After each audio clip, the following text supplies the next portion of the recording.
You're listening to this podcast, so I know you've got a curious mind. Here's a helpful fact you might not know yet. Drivers who switch and save with Progressive save over $900 on average. Pop over to Progressive.com, answer some questions, and you'll get a quick quote with discounts that are easy to come by. In fact, 99% of their auto customers earn at least one discount. Visit Progressive.com and see if you can enjoy a little cash back. Progressive Casualty Insurance Company and Affiliates. National average 12-month savings of $946 by new customers surveyed who saved with Progressive between June 2024 and May 2025. Potential savings will vary. This podcast is sponsored by Pocket Hose. Hi, I'm Richard Karn. Homeowners, listen up. Before Pocket Hose, garden hoses were heavy, bulky, hard to carry, and always kinking. Then Pocket Hose changed all that. It's the American invention that made watering lighter, easier, and smarter. And now, the world's #1 expanding hose has gone ballistic. Turn on the water and watch it grow from a compact hose into a full-length, powerful hose. Turn off the water and it shrinks right back down, making it easy to carry and easy to store. But now it's even better. With a tough ballistic-infused outer sleeve, a pocket pivot that helps reduce kinks at the spigot, thicker washers to help resist leaks, and UV protection to fight sun damage. And for a limited time, you'll get 2 free gifts, a 360-degree pocket pivot and a thumb drive nozzle. Just go to PocketHose.com/podcast. That's PocketHose.com/podcast for your 2 free gifts with purchase. PocketHose.com/PODCAST. This podcast is for informational purposes only and should not be considered legal, medical, or mental health advice. The views and opinions expressed do not necessarily reflect the official policy or position of the podcast and are not intended to malign any religion, group, club, organization, business, individual, anyone, or anything.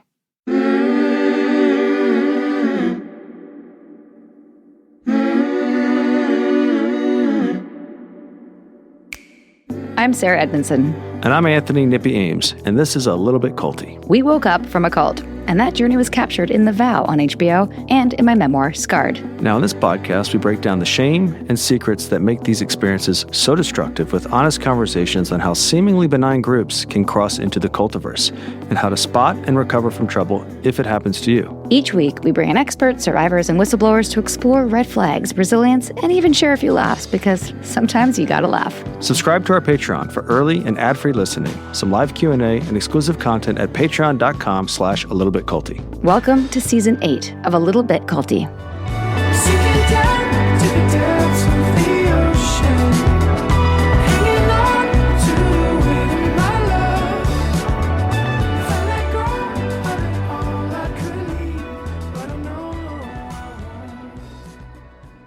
Welcome back to A Little Bit Culty, everyone. Sarah is well caffeinated and bouncing off the walls, and I am not. It's fun over here, everybody. It's a hoot. But even though Nippy's demeanor is mellow, we're very excited that we are coming to Vancouver this summer, aren't we, Nippy?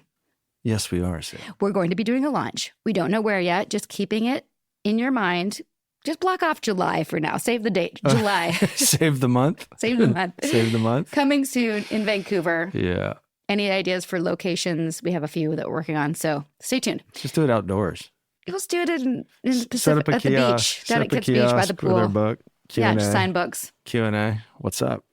Our next guest, see what I did there? No, Also, what did you do? I did a segue, Confused. Sarah, back in the hood. Okay, our next guest did write a really fascinating book. He's here to talk about an industry that markets itself as help, but often operates very differently behind the scenes. Dr. Corey Jentry is a survivor of the troubled teen industry and the author of Selling Sanity, The Troubled Teen Industry, The Insane Profits, and the Kids Who Pay the Price. And unlike many authors, Corey actually brings a really rare double lens. He's lived it, and he's worked inside the systems that keep it running. In this episode, we get into what really happens when care, control, and commerce start overlapping a little too comfortably. Corey unpacks how these programs can function less like treatment centers and more like high-control environments, complete with coerced dynamics, tightly managed information, and financial incentives that quietly shape outcomes. We'll be exploring the parallels between the troubled teen industry and cult structures, from power and belief systems to the way that families are kept in the dark. Because when you start following the money and the methods, the story gets a lot more complicated than treatment. And it gets a lot more important to understand. We also will be talking about Wayward, the series about the troubled teen industry on Netflix, and hear Corey's very harrowing journey in and out of one of these treatment centers. Here's part 1 with Corey Jentry.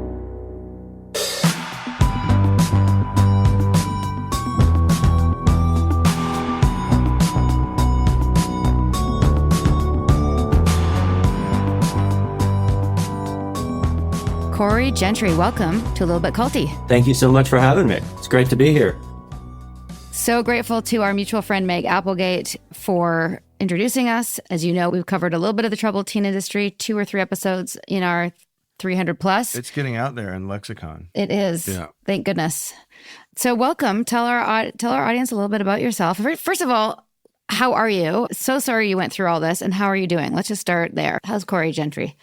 Corey is doing A-okay today. I'm hanging in there or hanging out there, one of the two. But no, life is pretty good. I don't know any kid or teenager, for that matter, that when they're in school thinking about what they want to be when they grow up, they're like, you know what? I think I'm going to join a rehab cult and get shipped away for 5 years and all of that. But, such as it is, and despite, that entire experience, life is pretty good today. I feel like these crazy situations that we sometimes find ourselves in, at the very least, it gives us a pretty interesting perspective on life, and, it motivates us to do something that, maybe not a lot of people get. So yeah, today life is pretty good. Great to hear. Good to hear. Well, I know you've been through it. And when we do these episodes, I feel like, okay, I've already learned about that. I understand how these things work.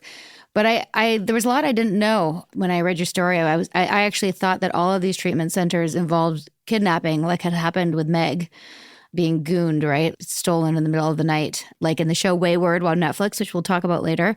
But that didn't happen to you. Tell us what was going on for you in your life, and how did you get involved? So there are a few different ways that I've discovered, both personally and then professionally, that these troubled teen programs kind of attract or capture their prey, for lack of a better word. It's kind of by hook or by crook, so they either by crook is, they get the goons to come in at, 2 or 3 in the morning and pick you up, or, Jesus Christ, I know so many people that, wealthier families or not wealthy families, they trick them into getting into a car or a plane. And the next thing they know, they're in a Mexican psychiatric camp, which doesn't allow them to leave until they're signed out, or they're in a wilderness academy in Montana or Colorado or wherever they're at, Utah mostly. Mine was very different. Mine was a treatment cult, full-on cult, that was started initially in the 1970s by this guy named Bob Meehan. He was this very charismatic heroin addict. And actually there was a movie that was kind of loosely based off of him by a guy named Matthew Dillon, called Drugstore Cowboy. Did you guys ever see Cowboy. that? Yeah. Kelly Lynch. Great movie. But it was kind of loosely based off of Bob Meehan's life. He was this heroin addict. He used to knock off grocery stores and drugstores and stuff for his, drug habit. And he got put away in prison. And then of all places, he ended up in Texas and started a treatment program it was called Palmer Drug Abuse Program. So it was PDAP initially, which is kind of an old school name in the treatment world, but it was attached to the Catholic Church. He started out as a janitor in the basement of this Catholic church, and there were a lot of young men and women around the church at the time. And the priests were pretty big on Bob, given his personality and his kind of charisma, that they wanted him to, if he spent a little less time, mopping floors and taking out the trash and everything, and spent a little more time with the kids, then, the church they didn't care about that. So that's kind of how it started. He started with sort of the blessings of the Catholic Church and this Palmer Drug Abuse Program, and started what was later a ICE CAP, and it was enthusiastic sobriety treatment programs that I wrote about pretty extensively in my book. And in the treatment space, they really kind of capitalized off of this. It's a saying from like 12-step world and stuff like that, but it's attraction rather than promotion. So instead of them spending money like a lot of treatment centers do on advertising or all of these different referral channels that treatment centers invest heavily in to recruit individuals into their treatment programs, this guy just simply, it was kind of brilliant actually, because he just led off the attraction part of it. So he would recruit, very young and attractive teenagers from kind of affluent neighborhoods to be members of this group. And Bob was like super charismatic, and he smoked and he cussed. And, you know, to a 14, 15-year-old, he was like the coolest guy ever. Funny how that works. It's funny. Yeah. It is funny how that works. And all of his staff were these like young 20-something year. I mean, maybe they were in their early 20s, but they were these, you know, really attractive young men and women. Again, a lot of them came from affluent families, sort of broken families in a variety of different ways, but families that had money, and they lived in really affluent neighborhoods and places like Buckhead in Atlanta, and, you know, that's where we are. Yeah. And, the treatment center I went through was in Augusta, Georgia. So just up the road. So we used to go to Atlanta all the time, was the main satellite. And that was where Bob, and off of Peachtree. No way. By the way, we're in the South. We're in what we call the like south part of Buckhead. The south part. We're not in the fancy part. So funny little sidebar. I'm going to let you get back. Don't want to interrupt you, but one of the guys that I gave my book to, and he's helping us with a speaking event in the fall, went to one of these schools. Really? And I gave him a book. And he's like, "Oh my God," because he kind of knew about it. And I said, "Look, read this part." And so it's interesting. I've known him since I was a kid. We're going to give him a copy of this. I had no idea. I've already given him a copy. No, of this. Yeah. I had no idea he was involved with it. Period. Yeah. The strange thing is the troubled teen. It's such a small world that usually it's like 1 or 2 degrees of separation between me and some of these other people. In Atlanta. Yeah, it's wild. So Atlanta was like their main hub, and then they had a kind of a branch off satellite in Augusta, Georgia, which is where I was from.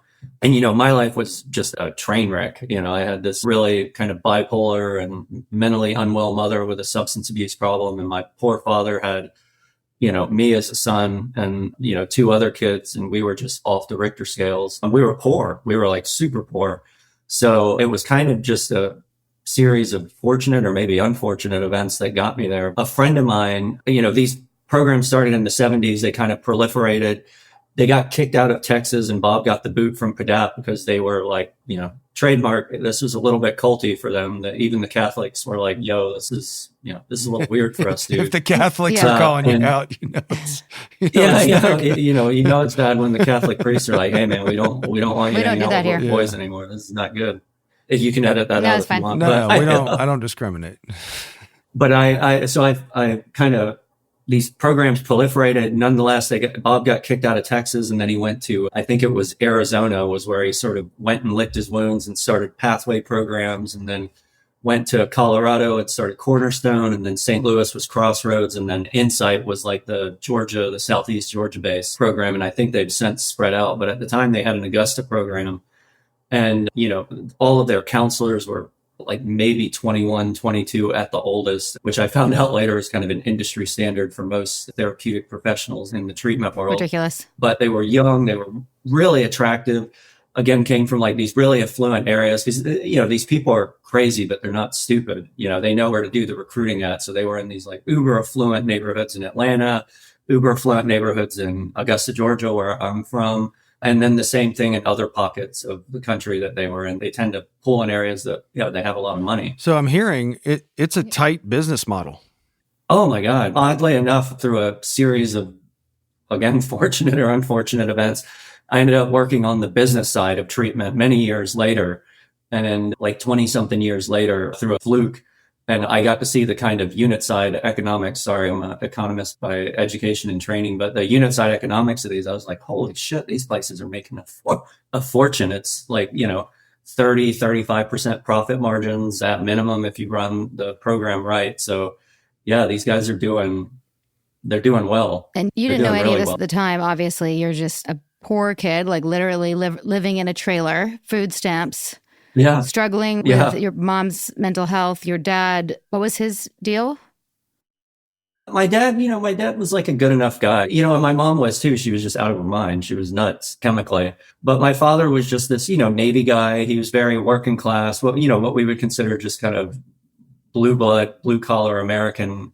You know, he was an electrician basically by trade and everything. And my father was a real kind of man's man, you know, so not a lot of emotion, very stoic, very almost British in that respect. And, you know, he had a wife that was bipolar and just like very vocal and all over the place. And then he had, you know, me as a son who was kind of emotionally all over the place. And I was a troubled kid, you know. And then one day, a friend of mine that I went to school with, his name was, we'll call him Kevin. he was kind of the resident. I feel like every friend group has this, but he was the resident fuck up of the group. You know, he was just the kid that's like, oh yeah, Kevin's in trouble again, or this happened, or that happened. And so he ended up getting in trouble again for sneaking out or doing something, you know, stupid that a lot of teenagers do. And at the time I was, you know, experimenting with substances, smoking weed, drinking, you know, doing all the stuff that teenagers, particularly from my part of the world, did. And Kenneth ended up at this rehab, and we thought, oh, well, he fucked up and that's it. He went away. And it was kind of a commonplace thing in the Southeast where your parents never threatened to send you away to treatment, but it was always military school. So it was like, if you don't straighten up, we're going to send you away to military academy or whatever. And I thought, well, Kenneth got shot off to military academy. And a few days later, he started popping up at school, and he was, you know, swinging one of these monkey fists around, and he was, you know, he seemed very happy and kind of buoyant almost. We were like, Kenneth, what the hell happened? You just like disappeared for a week and now you're back. He was like, oh man. And we were like, what the fuck is this fist thing that you're spinning around on your finger? And he just started telling us about the group. And he talked about it the way that a 15-year-old boy would talk about it to another 15-year-old boy. He was like, oh man, the counselors, they all have these, you know, they have long hair and they let you smoke and they cuss all the time. They just thought it was, you know, the coolest thing ever. And then he was like, bro, the girls at this place are fucking hot. But to a 15-year-old boy, that was all I needed to hear. I was like, what? They're girls? And he was like, oh man, are there? He's like, it's like 70% girls. And there are. And so I was like, so the male to female ratio is like 70%. You know, it was just like a dream come true to a 15-year-old boy. I was like, well, when do I go? I later learned that was their business model, and it's super effective for teenagers. What they do is they recruit these like young, attractive kids from affluent families. It's like Vegas and then for they kids. want them to go to, and then they want them to go to like schools and stuff like that before they pull them out to recruit their friends. And it's like, hey, I went to this treatment program, and they would tell you when you would go, like, hey, if any of your friends, you know, that you're doing drugs with or whatever, tell them about us. And they'll come. So it's a whole recruitment thing, because as a kid, you found something cool and you just want to talk to your friends about it and tell them about it. So it was super effective from like a marketing standpoint, looking back on it. Before we hear from our sponsors, just a quick reminder. Our book, A Little Bit Culty, Navigating Cults, Control, and Coercion, is officially out and available on Amazon. Signed pre-orders have closed, but you can still get your copy today. This book is the culmination of 5 years of conversations, interviews, and research. Everything we've learned about how people get pulled into high-control groups and how to avoid, escape, or heal from them. If you've been listening to the podcast and want a deeper go-to resource, this is it. Available now on Amazon in print and as an ebook for Kindle. And yes, the audiobook is coming soon, narrated by us. Just search A Little Bit Culty and grab your copy. Do it. Thanks, everybody.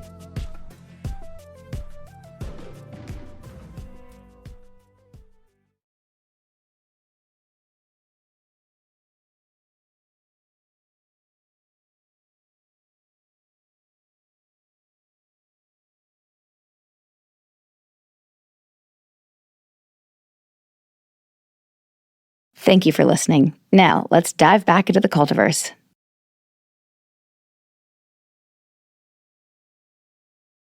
So, Corey, question there.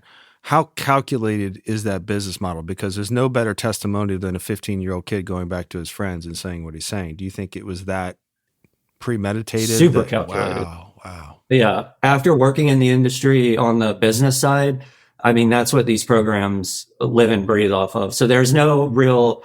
The problem with the troubled teen, and this is kind of an aside, but the problem with the troubled teen industry as a whole, and really behavioral health treatment as we practice it here in the United States as a whole, like the residential step down models and stuff that everybody's going through in one way or another now, there's no there with any of it. So it's, they all talk about like evidence-based practice and this and that or whatever, but you have to think there are tens of thousands of counties in the United States, 50 states in the United States, all of which have different legal frameworks, criteria, you name it. So there's no like unified measurement for what successful treatment looks like or doesn't look like.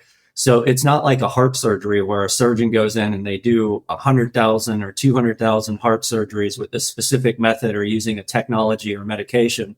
And then based on those longitudinal studies and clinical trials, they're like, hey, we have a 98% success rate utilizing this method or this medication with this. The treatment center, it's all kind of like anecdotal. So they don't have any real longitudinal studies. 95% of these treatment programs don't use what are called independent board review studies, which is where you get a third party that just takes all of your data and looks at it completely objectively and says, well, you could do this or you could do that. And that's how standards are developed in any practice, particularly a medical practice. None of this exists in the behavioral health space because there's no like overall standard of care and there's no real like arc of measurement that's standardized that everybody kind of utilizes to measure success in an overall way. And they're not comparing themselves to the efficacy of other programs. So in void of that kind of data, what you do is you come up with testimonials. So then it all becomes anecdotal and testimonial data. It's like, well, we don't know. We've treated hundreds of thousands of kids, but we have these 5 testimonials of kids that just really loved it. And they're basically the ones that were like hanging out there long enough that they could interview them. And a lot of the times these kids are probably like, Jesus Christ, get me the fuck out of this place. I'll say whatever you want me to if I can leave. Right.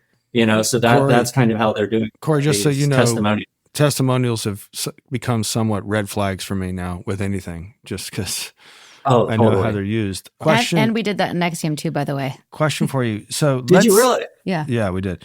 Embarrassingly. Let's say I start to get suspicious and I want to implement some checks and balances to this industry. Let's say, I start to recognize, my son Corey. First? Yeah. And then if I want to come in and put a checks and balance of you, how is my curiosity about what you're doing met? How do they defend that? It's what I would call having a captive audience. You know what I mean? So it's basically you take a kid, send them to a place where everybody's saying that the kid's crazy. And then, of course, the person there is going to be like, I'm not crazy. What the fuck are you talking? Like, I don't have a drug problem or I don't have this. Usually what they meet it with is like, oh, you're being resistant. They love this term. It's like, oh, he's treatment resistant. It's like, well, what the fuck does that mean? You guys probably wouldn't say like, oh, something's definitely wrong with this kid. I mean, the vaccine worked on everything. No, the immediate like point would be, oh, they probably, maybe we need to rethink this chemical concoction that we have. But that's not what's going on in the troubled teen programs. If a kid comes there and they're like, yeah, what are you talking about? Or this Bob guy seems like a dirty hippie from the 70s and doesn't know what the hell he's talking about. And none of you have medical degrees or any kind of credible certifications that make you an expert in this field. They're just like, oh man. In my case, I can share from my own experience that I talk about in the book is that they would then just start gaslighting you. And one of the things I'll never forget them saying is I was going at them about, this, and I am, despite the jokes, a Catholic. I was raised in a very fundamentalist kind of Christian family, but Catholicism, for whatever reason, was always a staying point there. And, for good or better, I had some belief in that at one point. And I remember going into this treatment center and there Bob was like God. It was the word of Bob. It wasn't the word of God. It was the word of Bob. So whatever Bob said was like the law. And I remember these guys just going in on me about my religion. And they were like, oh man, this is all bullshit. And, you've been hoodwinked and blah, blah, blah. And let us explain these ways of thinking. And if you push back at all on them, they would just be like, man, you are so sick. Yeah. You don't even know how sick you are, do you? Wow. And for a 15-year-old, someone that came from my background, my kind of family, I already had some underlying emotional issues that I was probably born with biochemically that I inherited from my mother or family or whatnot. It's not a hard load to convince this person that there's something wrong with them. Every teenager feels that way, that something's wrong with them. So they convince you on the one hand that you're like really messed up. And then on the other hand, they present themselves as the only solution for it. So it was like, man, you're so screwed up. And then the counselors would do these things where it's like, man, I get you. I know you. We're the same. In some ways that's very seductive because these are young, very attractive 20-something-year-old people to a 15-year-old. I mean, to a 43-year-old now, I look at a 21-year-old and I'm like, oh my God, they don't know anything. Mm-hmm. What the hell? They're babies, but to a 15-year-old, it's like a God. Totally. You're like, oh.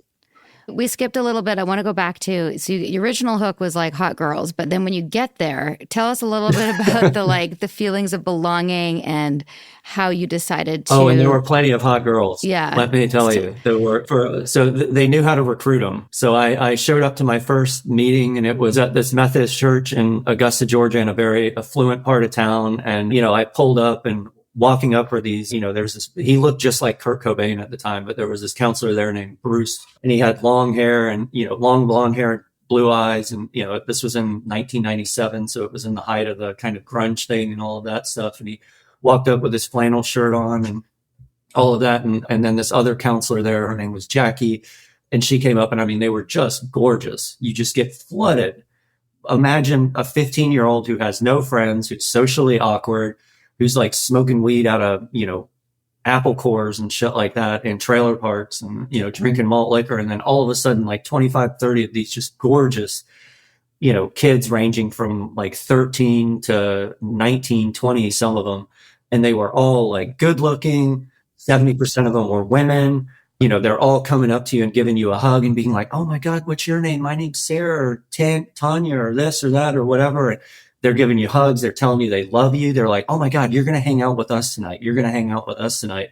It was completely overwhelming to a kid like me. I was like, oh, what the fuck is going on here?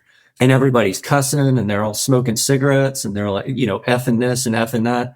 Because where I was from, and, for a lot of kids in the Southeast or a lot of places like that, in terms of like sociability, you have a few options. You have school, you have church, and then you have like, maybe sports and stuff like that. I wasn't any good at sports. I hated church, and, I was a bit of a loser at school. So your kind of social options are pretty limited.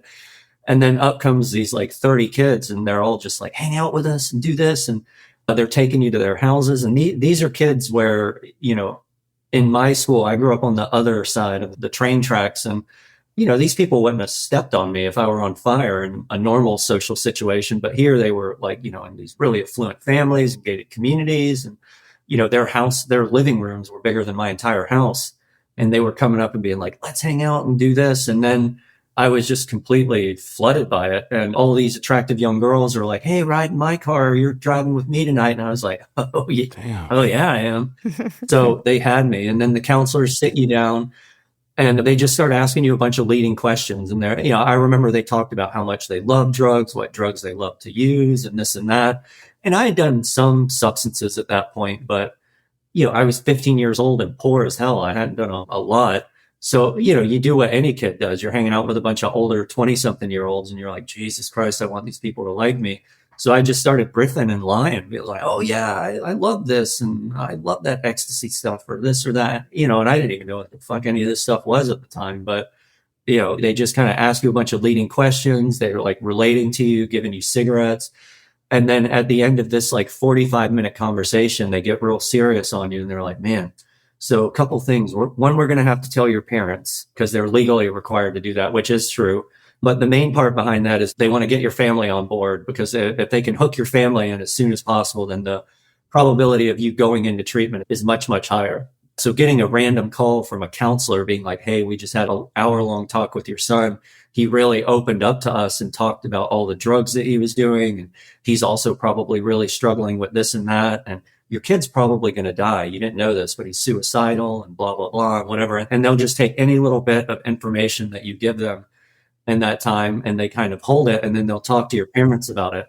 And, any logical or rational parent would be like, oh my God, my kid's suicidal. He's doing drugs. I knew there were problems in school and this and that, but I didn't know it was that bad. And then they just go in on the sales pitch, and it's like, yeah, your kid's fucked, this and that and whatever. But like, we have a solution, and that solution is, this.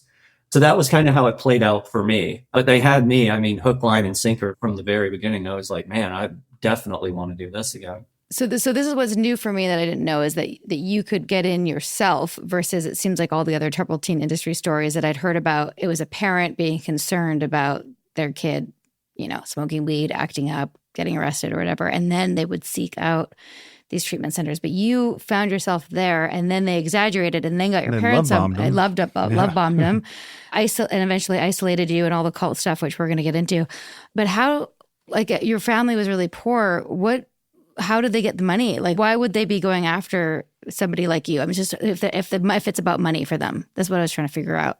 Sure. To this day, I have no idea where or how my family came up with that money. I mean, I think part of it was, and God, this stuff is so dense when you start talking about it, but knowing the business side of it now too, is there was a consultant that was involved in the treatment program that kind of came in post festum. And I think that was more how my friend got invited to this, as he got in trouble. They went there. So there was sort of ad hoc a consultant that was involved because of my friend, who his family did have money. I hung out with them and they would have had money to pay for that. Oddly enough, though, they didn't. His family was like, no, there's something kind of kooky about these people. And like, we think we're going to just, they sent them to military school actually. But like, but with me, my family didn't have that option. So they came to my family, and it's a scholarship part of it. And then God knows what my family did to come up with the rest of the money. I mean, back in the day, this was 1997. It was like $9,000, I think, for their outpatient program. And then, housing and all of that other stuff. But, $8,000 or $9,000, whatever it was, that was a lot of money. Oh, for sure. Anybody back then. So my family got like a big scholarship from internally. And there's a strategy to that too, because this is where it gets hard to get in the weeds with it. That's okay. Whatever you want to do. So the way that the kind of unit side economics of these treatment programs work is it is about money at the end of the day. It is about money because they charge these fees, which the numbers that they come up with for their like monthly fees or their treatment fees are completely arbitrary. I mean, it's just, they're literally like, yeah, $30,000. Let's do $30,000 a month. That sounds about right. And then everything is just to kind of make sure that their margins stay nice and fat on that. But what a lot of places do, because in the treatment world, particularly the troubled teen treatment world, is everything's coming in through referrals in one way or another. So you're either attracting them in through your own kind of alumni and alumni systems, which they rely and invest heavily in, which are situations like mine where you have people that went through the program or going through the program and they attract people to come in to go too. So it's like, get your friends to do this as well, which is very effective for teenagers. Or they do outreach through a variety of different methods where it's like professional. So they'll go to education consultants, which I'm sure you guys have heard a lot about. And they're a big thing in the troubled teen industry. And they're like feeders to these programs. But then there are, certain social workers, individual therapists and stuff. And most of these people, they have no idea about what's going on the inside. So you have to think about it from the perspective of a behavioral health provider. So you have a social worker or a psychiatrist or whatever. They have this family that's looking for answers for something, and they're like, hey, we've got Johnny here. He keeps getting in trouble at school. He's doing drugs. He told his mom to go fuck herself, blah, blah, blah, blah, blah. Like, he's being a dick or she's being a dick. They're doing what teenagers often do, but they're being a dick. And these parents are like, what do I do with my kid? What do I do with my kid? So on the behavioral health side, these psychiatrists or education consultants have these parents that are like, I need you to do something about this. This is what I'm paying you to do something about. And most of the psychiatrists and therapists are like, I don't know what the fuck to tell you. You know what I mean? They're like, we can try this medication. We can try that. So they're just like, please get these people out of my office so that I can move on to the next, struggling individual that I'm trying to treat. So some of it's a capacity thing. So they just start reaching out to whoever and they're like, hey, I have this family. What's going on? Blah, blah, blah. So these intermediaries get in there and they're like, oh, well, what about this program or what about that program or whatever? And the psychiatrist is just like, look, fine. Will they take them? Will they get this person out of here? Like, great, go. Because they already have a caseload of, God knows how many people that they have to see in a day. So for them, it's just like, okay, can I give a recommendation to a family and then move on? And then from the family's perspective, they're like, well, doctor, this person said like, you should go there. So we'll give it a try. And that's how it works. So for scholarships and stuff, what a lot of these programs will do, because if an education consultant comes and they try to send you somebody, that's what you want, because education consultants control who's sending to their program. That's who's feeding their program. So if an education consultant comes along and they're like, hey, I got this guy, and then his friend comes along, the consultant from their perspective is like, hey, I sent you two people, which in industry parlance is like, wink, wink. I just sent you some money. So how about you send me somebody back? So they leverage the trust. They leverage the trust and they leverage the relationship to send people back and forth to these things. So a consultant, what likely happened looking back with the information I have now and the knowledge of the industry, is a consultant probably went to them and was like, hey, I've got this kid. I know the program here in Augusta is relatively new. You guys are starting out. So what I need you to do is I need you to scholarship this kid either 100% or like at whatever percentage that you can. And don't worry about him. I'll get you another full pay client down the road. And a lot of times these programs, just to get in good with an education consultant, will do that. They'll do a few like scholarship or charity cases is what they'll call them. And then from that, they know that by taking somebody like me in, that consultant probably sent them 5 or 6 other young individuals later that would pay the full cash price for their program. So it sounds disgusting. A lot of back scratching. It sounds disgusting talking about it this way because it really does, man. It's so disturbing to hear that. It's like but that's how the business operates. Yeah. I mean, it's really like okay, you take this one and then I'll send you like 5 or 6 others down the line, and they know they're good for it because it's like, oh, Linda, this education consultant, or Vance, this education consultant, we've been working with him for a while, and call it what it is. It's trafficking. Really. It's trafficking. It's totally trafficking. Yeah. Let's take a little break from the Cultiverse. Here's a word from our sponsors.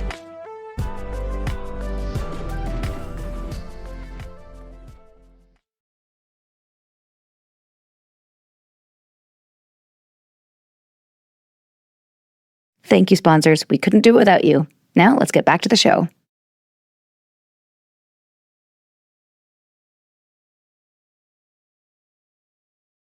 And you didn't know about any of this. You're absolutely hanging out with cool girls and cussing.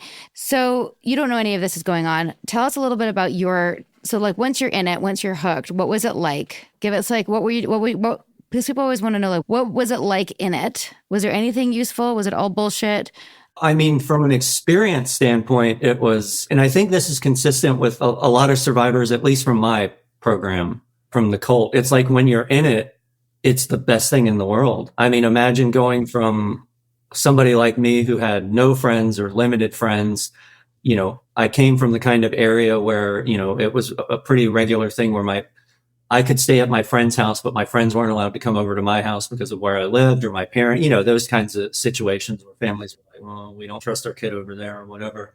And then all of a sudden it was like people are fighting, people that would never have looked at you, girls that would have never, they would have been like, oh, get away from me. And they're like, oh my God, I love you and this and that. And they're flirting and, all of this stuff. And I loved it. I mean, I think about back to some of the best times of my life, some of the closest and most secure moments I've ever felt were with people in the group. Now, the turn side to that is that we were all like it was like Lord of the Flies. I mean, we were a bunch of fucking savages. I mean, we would do things like fun felonies all the time.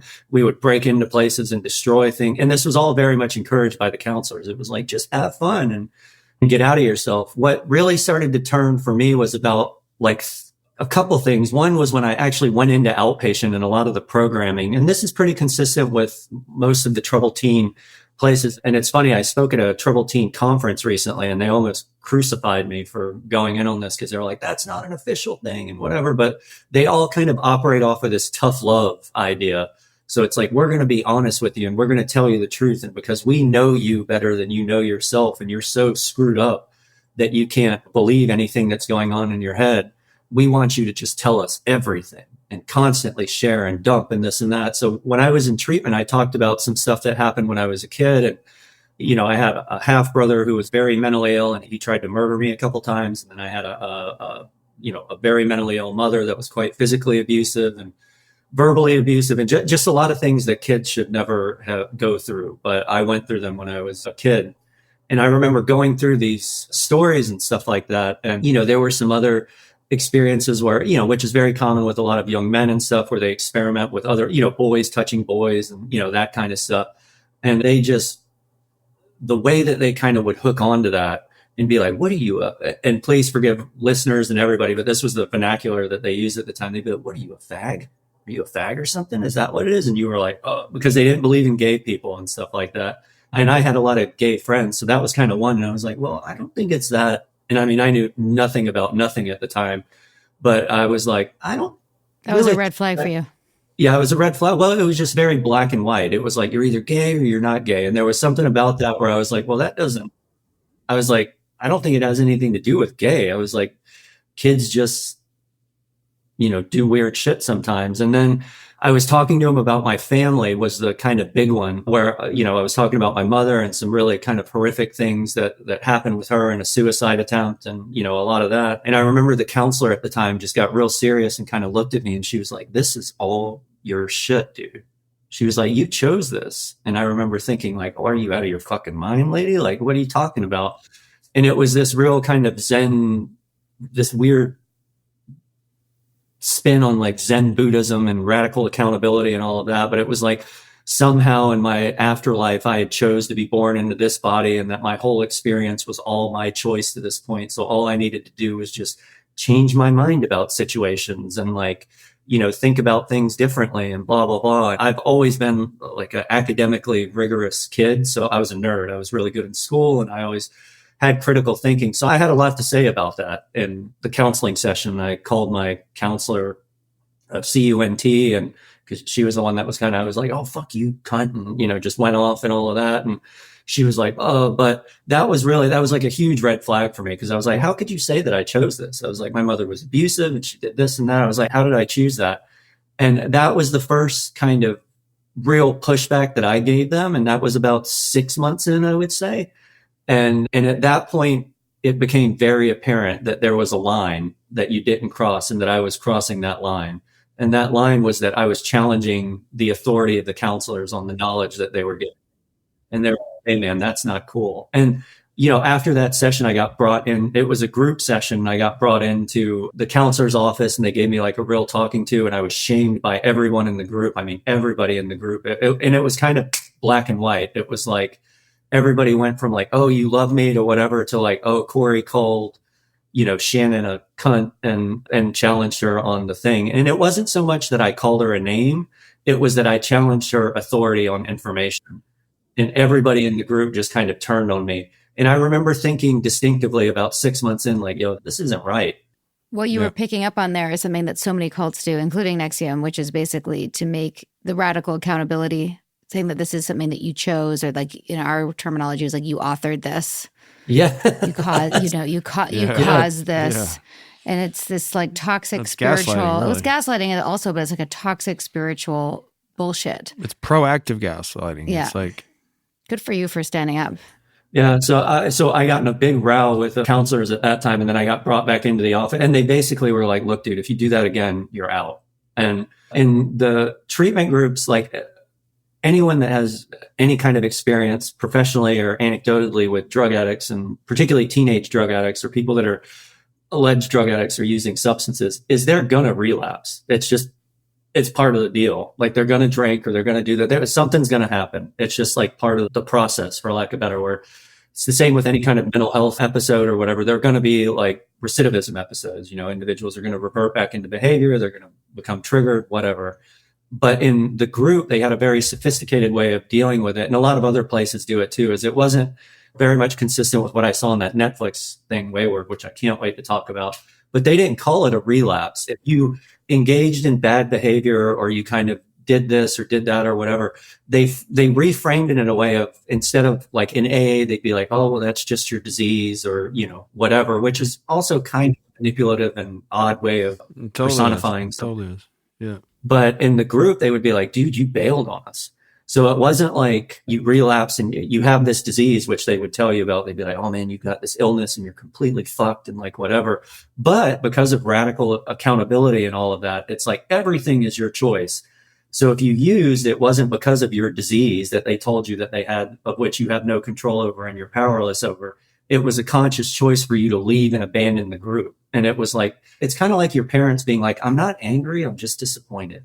Because everything was about you being in and around people in the group 24 hours a day, 7 days a week, 365 days a year. Overnight, in a nanosecond, that would get cut off and they wouldn't talk to you. They wouldn't call you. They'd be like, I'm sorry, dude. You're just, you bailed on us. And that was it. And you were completely cut off. So you can imagine what that emotionally does to a teenager.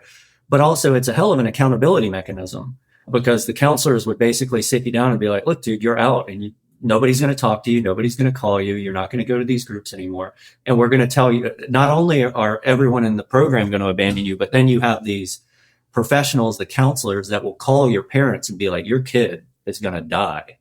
And most of the time it would be like, your kid is really fucked up. He's really treatment resistant. He's going to die. And what that means is that we need to upsell you to the next level of care, which was their inpatient program in Tucson, Arizona, which they called Step 2. They tried to do that with my family, but my dad was basically like, look, you've already gotten like X amount of money out of me. There's no more blood left in this stone. So you're either going to work with this kid or you're not going to work with this kid. And I was like, I didn't want to be abandoned by all my friends and stuff. So you quickly learn how to toe the line, and you learn what the boundaries of acceptable and not acceptable are.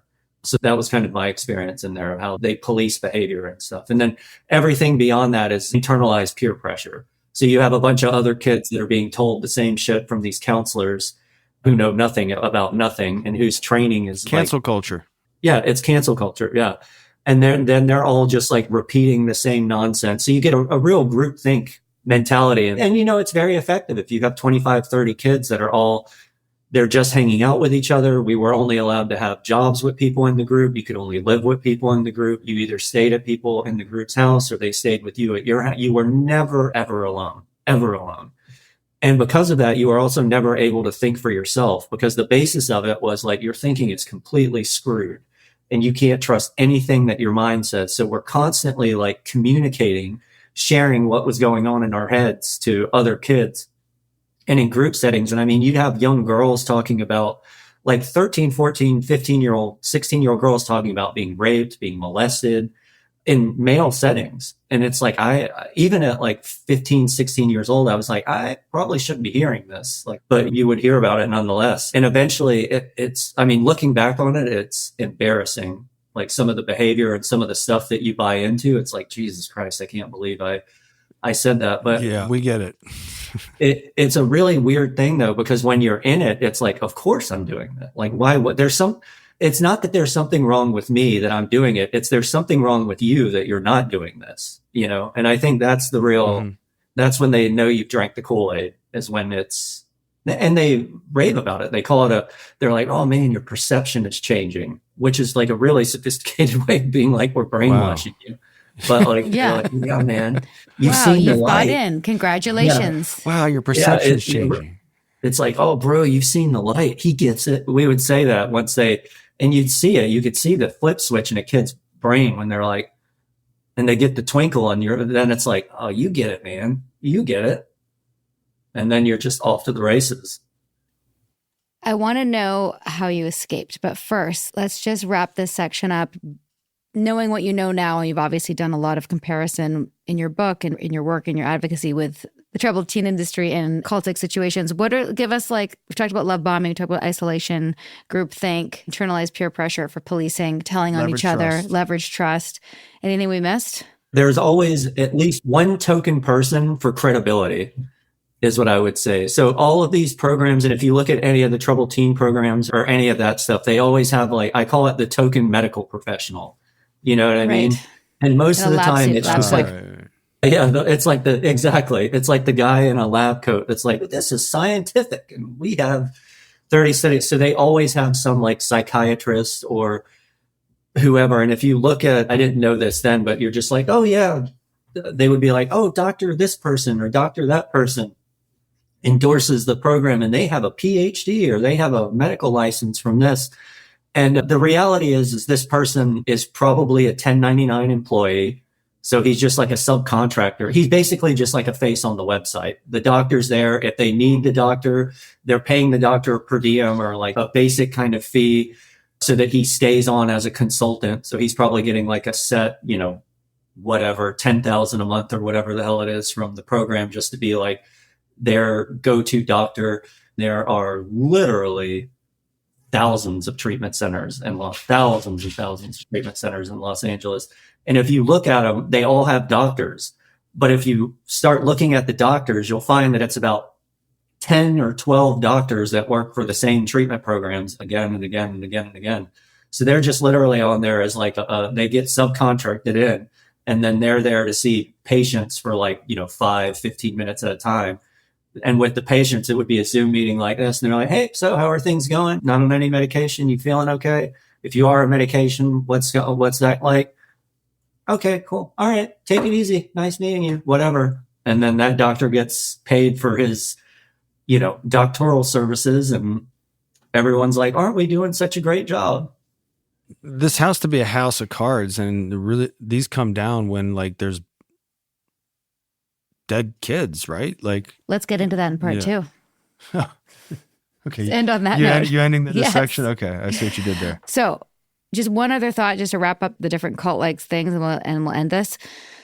You mentioned it earlier, the pathologizing of pushback or gaslighting. Like, that is such a classic gaslighting thing. Like, even Nippy, who like wouldn't follow all the NXIVM rules because he had more autonomy than most of us, and he was labeled defiant. You know what I mean? Like, that's so fucking classic. But I didn't care because I'm defiant. Yeah. Me too. Yeah. We would have like, cut my pay. Yeah, we would have. Yeah. You totally would have. I can't wait to hear how you got out and what you're doing now, and how, we can make changes. Come back this Thursday for part 2 with Corey Jentry. Sinking down to the depths of the ocean, hanging on to the weight of my love. If I let go of it all, I could leave, but I know I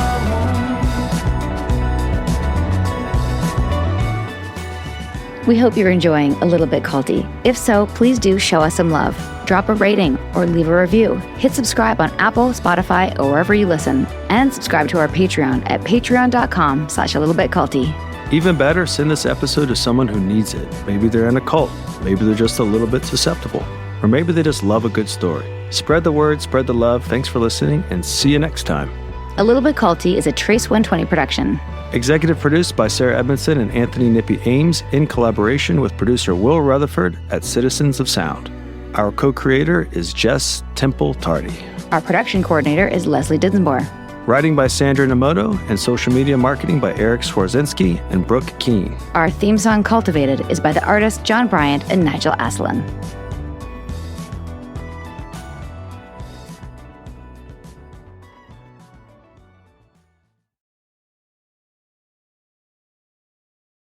This podcast is sponsored by Pocket Hose.